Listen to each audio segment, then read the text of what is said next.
Pertanyaan berikutnya, Pak. Seorang ibu juga, ada tembok yang sepertinya tidak bisa saya tembus. Soalnya keluarga pasangan setiap kali mengenai keluarga pasangan, setiap kali ngomongin keluarga pasti tersinggung.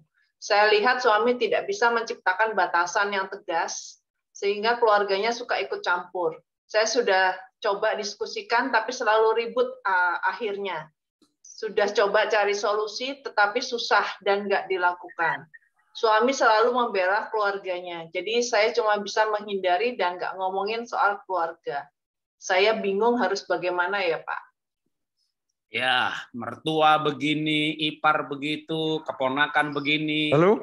Itu adalah keadaan yang tidak bisa kita robah di luar jangkauan kita, karena itu di luar keluarga inti. Merubah mertua itu susahnya minta ampun, apalagi merubah anaknya mertua, itu dua-duanya susah ya. Merubah anak kita masih mending di bawah otoritas kita.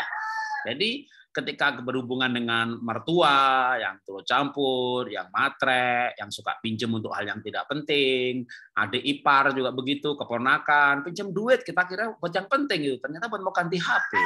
Ternyata HP yang lama aja masih lebih bagus daripada HP yang kita punya saat ini gitu ya, dan itu terjadi berkali-kali. Nah, hal-hal yang seperti itu berupa attitude, karakter, kepribadian orang lain di luar suami istri anak itu memang susah sekali untuk merubah. Maka kita memang nggak usah merubahnya, kita paling membuat batasan begini, kayak dianggarkan aja. Kalau kita punya income segini, sebulan sisihkan seberapa, masuk dalam anggaran itu. Jadi kalau ngomongin sama suami, yang diomongin bukan soal orang tuanya, adiknya yang suka pinjem-pinjem, tapi ngomong anggaran aja. Pak, kita sebulan punya penghasilan katakanlah 100 juta, aku butuh operasional tiap bulan itu 20, kalau kamu penuhi saya 20 saya udah tenang, tapi ada baiknya nabung juga buat aset ya Pak ya, mungkin 5 tahun sekali ganti rumah atau ganti mobil atau 10 tahun sekali buat tabungan, ditabung 20%, nah kamu punya anggaran kebaikan misalnya 20%, udah 20% mau dikasih gereja semuanya, kasih adiknya, kasih ponakannya, udah terserah dia. Jadi kalau menghadapi hal seperti itu paling bagus dianggarkan saja. Jadi anggarannya untuk itu semuanya di plafon segitu, udah suami atur mau dikasih sekaligus, jadi selama dalam plafon itu, atau misalnya pendapatannya 100 tadi, yang untuk kebutuhan sehari-hari 20% ibu pegang, untuk pendidikan anak masa depan 10% tabungan anak atau tabungan ibu gitu ya, selebihnya udah.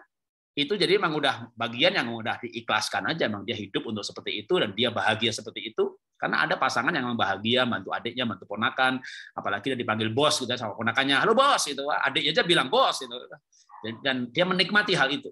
Jadi kalau dia menikmati hal itu, dia bahagia dengan hal itu, ya sudahlah, punya pasangan bahagia begitu, yang penting dia bahagia. Tapi yang penting ibu juga dapat bagian ibu untuk dapur, untuk anak, atau kalau mau ditambah lagi ya dibahas aja.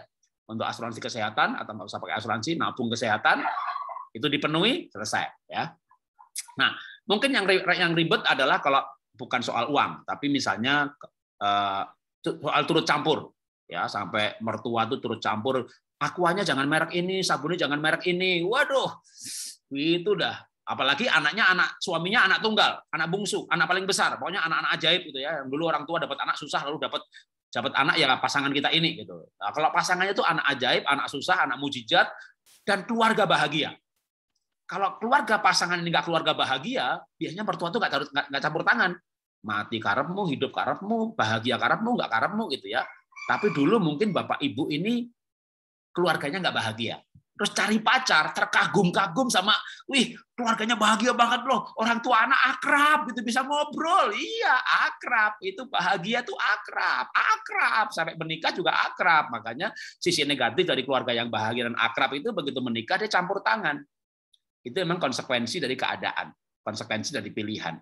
Ketika memilih menikah dengan orang yang keluarganya bahagia, akrab, relasinya bagus, suka kumpul-kumpul, waktu kita pacaran, kita melihat hal itu sebagai sesuatu yang wow, keluarganya akrab banget, makan bersama gitu. Begitu menikah ya masih makan bersama, masih ngobrol, masih campur tangan. Hal seperti itu kita nggak bisa rubah juga. Karena itu sudah menjadi budaya keluarga asal. Maka kita hanya bisa menyesuaikan. Anggarannya di plafon, dikasih batas, selebihnya ya sudah. Jadi kita kayak menyesuaikan itu begini, tak kasih ilustrasi ya, mungkin walaupun nggak pas-pas banget. Pak, tapi ini bukan soal apa Pak, makan bareng segala macam Pak. Ini udah udah jahat Pak, meres, morotin, memanfaatkan. Sekali lagi anggaran. Begitu ibu dapat anggaran bagian ibu ikhlaskan suami itu diporotin sampai sebulan 20%, itu udah diikhlaskan, ya sudah. Anggap aja orang lain judi, ini bukan judi tapi bantu keluarga. 20% nggak ikhlas, ya 15%. Atau memang suami pendapatannya banyak banget, 1 bulan dia income 1 miliar, sehingga ibu dapatkan jatah-jatah tadi, akhirnya dia berbuat baik itu 50%, tapi ibu pokoknya dapat bagian ibu, gitu ya. Itu paling bisa begitu. Karena kalau sudah budaya keluarga itu udah susah sekali dirubah, terutama relasi suami dan ibu yang sangat akrab karena dia anak paling besar yang harus bertanggung jawab terhadap adik-adiknya dan sebagainya. Nah, saran saya, ibu nikmati saja hal ini sebagai sebuah keadaan yang memang tidak akan berubah sampai mati. Masalahnya jangan sampai ibu yang mati duluan, harusnya mertua yang mati duluan karena mertua kan lebih tua, gitu kan. Nah, menyiasatinya gimana? Ini namanya ilustrasi ya, nggak tepat tapi bisa untuk ilustrasi pola pikir. Kerang itu kemasukan pasir, wah sakitnya luar biasa. Dia nggak bisa mengeluarkan pasir itu. Maka ya caranya pasir itu dibungkus pakai lendir. Lendirnya lama-lama mengeras, tapi pasir yang runcing, yang tajam, yang lonjong, yang kotak menjadi bunder. Dan itu lama-lama jadi mutiara. Jadi kalau mertua itu nggak bisa dikeluarkan, kan nggak bisa. Gimana mau ngeluarin mertua dari rumah kalau misalnya mertuanya ikut kita? Apalagi mertua memang waktu beli rumah dulu bantu. Jadi punya mertua baik, bantu, akrab dengan anak, itu wow banget. Tapi kalau dia bantu, waktu beli rumah mertua bantu, bantuan itu intervensi, celah untuk intervensi. Dan kalau itu sudah terjadi, kan nggak mungkin sekarang rumahnya kita balikin aja ke orang tua, kita kontrak aja sendiri. Kita mau begitu, suami nggak mau pasti. Jadi sekali dibantu, dibelikan rumah, ya itu konsekuensi. Nah makanya udah, kan nggak bisa dong kita berdoa Tuhan, panggil nyawanya Tuhan, cabut nyawanya, panggil mertua saya Tuhan. Enggak. Kalau kita pengen mertua mati, malah kita mati duluan. Jadi mau nggak mau ya sudah, kita hidup bersama mertua. Saya janjikan apa? Kalau ibu bapak bisa tinggal bersama mertua, pasti bapak ibu punya karakter yang luar biasa. Di Alkitab siapa contohnya? Musa. Musa umur 40 tahun pengen melayani, tapi Tuhan anggap nggak layak. Sampai dia ikut mertua 40 tahun. 40 tahun kemudian karakter Musa berubah luar biasa. Jadi memang sekolah pembentukan karakter paling hebat di muka bumi adalah mertua indah. Itu sekolah pembentukan karakter. Ya, ada John Robert Power kalah itu saudara. Mertua, kalau apalagi bisa ikut 40 tahun ikut mertua. Ada 2 kemungkinan, Anda stroke mati atau Anda lulus punya karakter yang seperti Musa. Ya, dikatakan Alkitab orang yang lembut di muka bumi itu Musa. Mertua. Saya saja ya. Saya itu pengen merawat orang tua. Bapak ibu saya nggak mau, dia di Solo. Ya, akhirnya dirawat sama adik saya dan adik ipar saya di Solo. Ayah dan ibu sampai almarhum panggil Tuhan. Mamah mertua saya aslinya Surabaya, home base-nya. Maka waktu pensiun sebagai hamba Tuhan di Cirebon, pulang ke Surabaya. Sampai 5 tahun lalu, mamah dipanggil Tuhan. Tinggal papah mertua.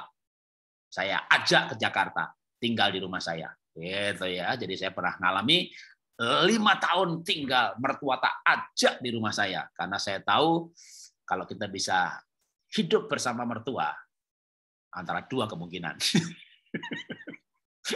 stroke mati atau karakter dirubah ya, tapi saya nggak mati-mati ya. Tapi 11 Oktober kemarin mertua saya dipanggil Tuhan, jadi saya sudah selesai merawat mertua. Karena itu Bapak Ibu yang belum punya kesempatan, ada baiknya nanti bilang sama pasangan.